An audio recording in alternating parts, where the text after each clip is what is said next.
Good morning students. Today we are going to start part second chapter second का. आज हम chapter second का part second start करने जा रहे हैं. ओशियंस एंड कॉन्टिनेंट्स, उसी को हमने रीड किया था और शेप ऑफ अर्थ के बारे में डिस्कस किया था. प्रीवियस वीडियो में क्या डिस्कस किया था हमने? शेप ऑफ अर्थ के बारे में किया था.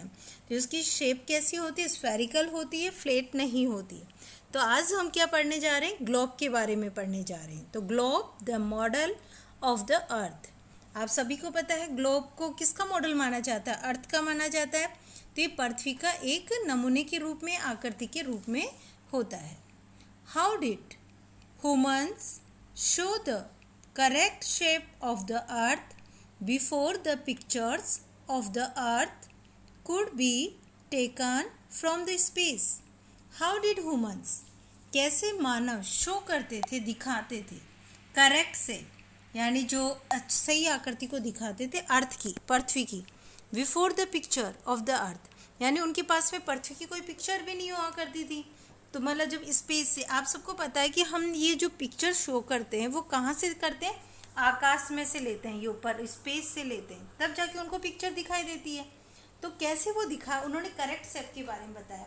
देखिए पहले ह्यूमन्स के बारे में थोड़ी था उनके पास स्पेस वाली फैसिलिटी कि वो आकाश में गए ऊपर अपने स्पेस से और उसमें से जाके उन्होंने पिक्चर ले ली. नहीं, तो वो कैसे दिखाते थे, तो उसी के बारे में यहाँ बताया गया है.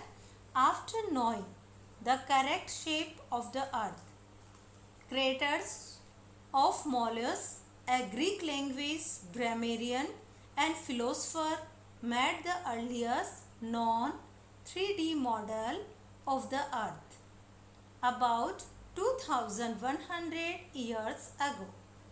After knowing, यानी जानने के बाद, the correct shape, जब पृथ्वी की सही शेप के बारे में उन्होंने जानकारी प्राप्त कर ली, तो क्रिएटर्स ऑफ मॉल्यूस्क जो थे एक ग्रीक लैंग्वेज ग्रामेरियन थे, जो कि ग्रीक भाषा के व्याकरणविद थे और दार्शनिक भी थे.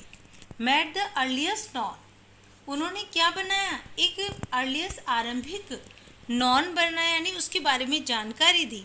3D मॉडल ऑफ द अर्थ, यानी पृथ्वी के 3D मॉडल के बारे में जानकारी दी. अबाउट, ये कितने समय पहले की बात है? अबाउट 2100 ईयर्स अगो, यानी करीब 2100 ईयर्स अगो बिफोर के करीब की बात है.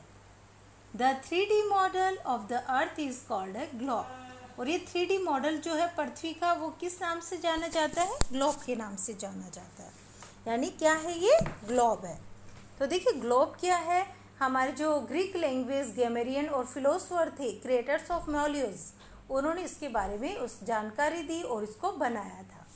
लेकिन कितने समय पहले बनाया था? 2100 ईयर्स अगो.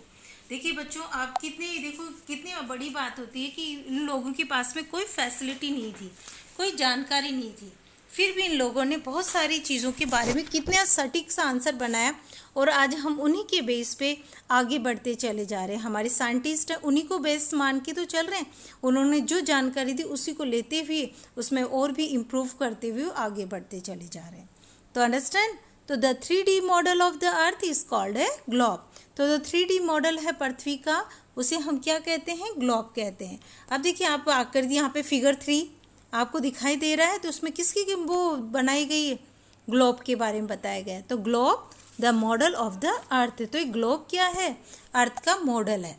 देखिए जनरली हम अर्थ को डिस्कस नहीं कर सकते. अर्थ को ले सकते हैं कि अपने किसी में, या हमारा जो विजुअल है, हम देखने का जो नज़रिया, हम अगर नज़र घुमा के देखेंगे तो हमें अर्थ पूरी कंप्लीट नहीं दिखाई देगी. तो एक उसी को एक नमूना बनाया गया है, एक मॉडल बनाया गया है, और उसी के अंदर सारी चीज़ों को शो किया गया है ताकि जो भी चीज़ें हो तो हमें सटीक उसके बारे में जानकारी मिल सके. इसलिए सभी के पास में ग्लोब होता है, मैप होता है, तो इसी के अकॉर्डिंग होता है कि ताकि हम अपनी इंफॉर्मेशन को उससे कलेक्ट कर सकें, ले सकें. तो अंडरस्टैंड, समझ गए?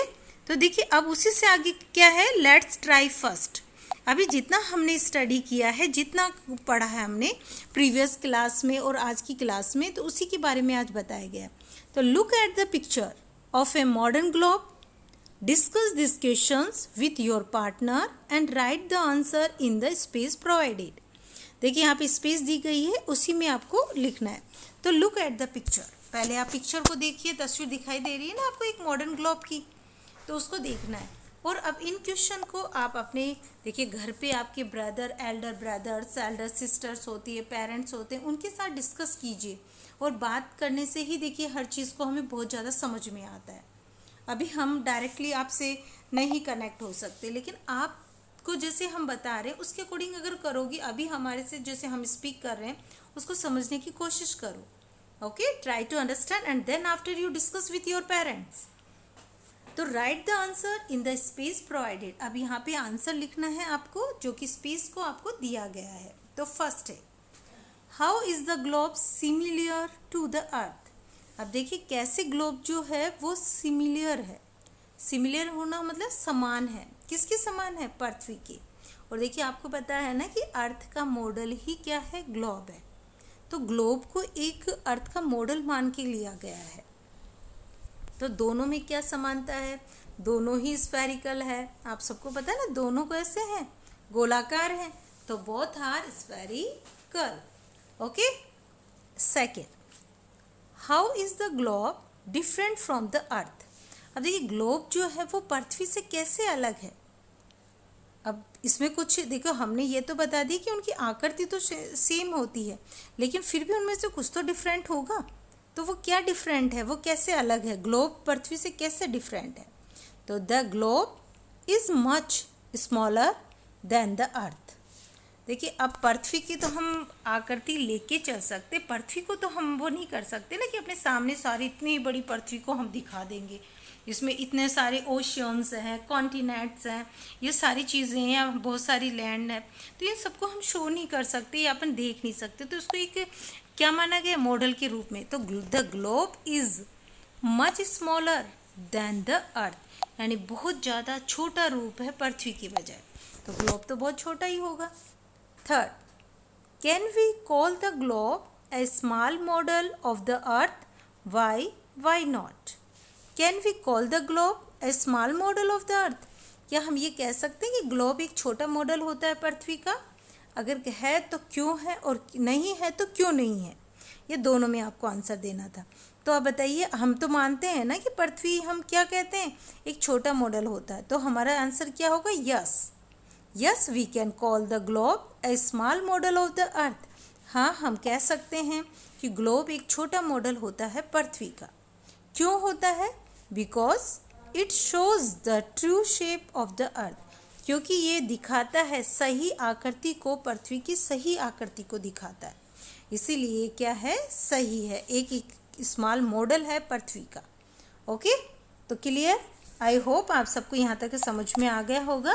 अब देखिए नेक्स्ट हम पढ़ते हैं, लेट्स फाइंड आउट। आओ अब आगे और खोजते हैं। देखिए अभी हमने ग्लोब के बारे में और पढ़ा, तो और थोड़ी सी जानकारी लेते हैं ग्लोब के बारे में। Have you ever wonder why globes were made? आपको ये कभी आश्चर्य होता है कि ग्लोब्स क्यों बने थे?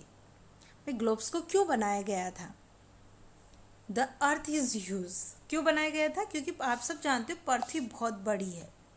We can not see the whole of it at one time. हम एक समय में उसको देख सकते हैं क्या पूरे?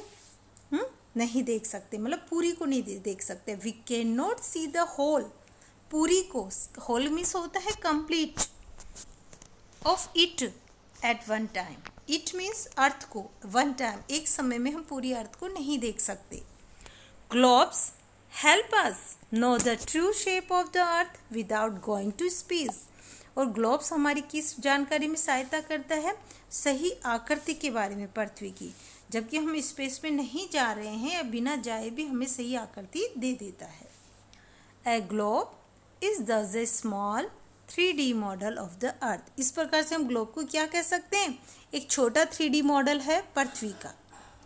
It also gives the correct location of the different places on the earth. और ये देखिए सही लोकेशन भी हमें बताता है, अलग अलग स्थानों की, जो पृथ्वी में अलग अलग स्थान होते हैं उनके बारे में सही लोकेशन बताता है कि कौन से कॉन्टिनेंट में है, कौन से ओशियंस में है ना, इस सब के बारे में, कौन से लैटिट्यूड में है, ये सारी जानकारी हमें देता है। तो इसे globe is a perfect model of the अर्थ। तो ये एक तरह से परफेक्ट मॉडल कह सकते हैं हम। तो आप समझ गए। तो तो ग्लोब हमारे लिए क्यों ज़रूरी है और ग्लोब को क्यों बनाया गया था, क्योंकि हमें हर जानकारी के लिए इधर उधर नहीं जाना पड़े। और ग्लोब अगर हमारे पास में है, जैसे हम मैप के जरिए भी तो इसकी जानकारी प्राप्त करते हैं, तो ग्लोब में सारी जानकारी होती, कंप्लीट हमारे वर्ल्ड के बारे में पूरी इंफॉर्मेशन होती है। तो ओके स्टूडेंट, आई होप आप सबको यहाँ तक का समझ में आया होगा। तो आज हम यहीं तक पढ़ेंगे और आप सबको ये पूरे ढंग से अच्छी तरह पढ़ते रहना है।